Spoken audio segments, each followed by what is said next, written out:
असम के बक्सर जिले के एक गांव से आज सुबह 9 और लाशें बरामद की गई। हिंसा में मरने वालों की संख्या 30 से पार पहुंची। ये लाशें सालबाड़ी उपमंडल में मानस नेशनल पार्क के पास खगड़ाबाड़ी गांव से बरामद की गई। मृतकों में 4 बच्चे और 2 महिलाएं भी शामिल हैं। असम में हुई हिंसा पर कांग्रेस अध्यक्ष सोनिया गांधी ने सांप्रदायिक और उग्रवादी संगठनों की भूमिका की निंदा की। सोनिया गांधी ने कहा कि देश का स्वाभाविक बहुलवाद कभी भी विभाजनकारी और हिंसक ताकतों को सफल नहीं होने देगा। भाजपा के प्रधानमंत्री पद के उम्मीदवार नरेंद्र मोदी ने आज उत्तराखंड के श्रीनगर में चुनावी रैली को संबोधित किया। मोदी ने उत्तराखंड की कांग्रेस सरकार पर आपदा राहत में विफलता का आरोप लगाया। उन्होंने कहा कि घोषणा पत्र में पर्यटन को बढ़ावा देने के विशेष उपायों को जगह दी है। सूचना एवं प्रसारण मंत्री मनीष तिवारी ने आज स्पष्ट किया कि प्रसार भारती संसद द्वारा कानून पारित कर बनाई गई एक स्वायत्त संस्था है। सूचना एवं प्रसारण मंत्री ने यह भी कहा कि सबसे पहले सरकार ने सैम पित्रोदा कमेटी का गठन किया था, जिसकी रिपोर्ट पर काम चल रहा है। बिहार भाजपा नेता गिरिराज सिंह की अग्रिम जमानत अर्जी देवघर की एक अदालत ने आज खारिज की। वह कथित रूप से नफरत फैलाने वाले भाषण देने के आरोपों का सामना कर रहे हैं।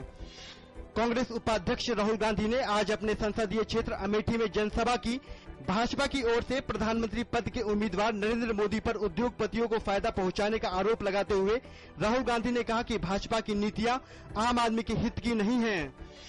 उत्तर प्रदेश में निष्पक्ष चुनाव के लिए भाजपा नेता अमित शाह ने मतदान केंद्रों पर अर्धसैनिक बलों की तैनाती बढ़ाने की मांग की है। उन्होंने कहा कि पिछले चरण के चुनाव में मिली थी ढेरों शिकायतें। सपा के महासचिव रामगोपाल यादव ने यूपी में मतदान के दौरान गड़बड़ी के अमित शाह के आरोपों पर पलटवार किया। उन्होंने कहा कि भाजपा खराब प्रदर्शन करने जा रही है और इसीलिए अनर्गल बयानबाजी कर रही है। बीजेपी ने पश्चिम बंगाल में छठे चरण के चुनाव में गड़बड़ी की शिकायत चुनाव आयोग से की है। आज बीजेपी के शिष्टमंडल ने चुनाव आयोग पहुंचकर इस मामले के सभी पहलुओं की जानकारी दी। हाल ही में पाकिस्तानी सेना अध्यक्ष के दिए गए बयान पर विदेश मंत्री सलमान खुर्शीद ने जताई कड़ी प्रतिक्रिया। विदेश मंत्री ने कहा कि कश्मीर एक पुराना विषय है जो इतिहास के पन्नों में दब चुका है। उन्होंने कहा कि बयान जिस संदर्भ में उठाया गया है उसे हम नकारते हैं।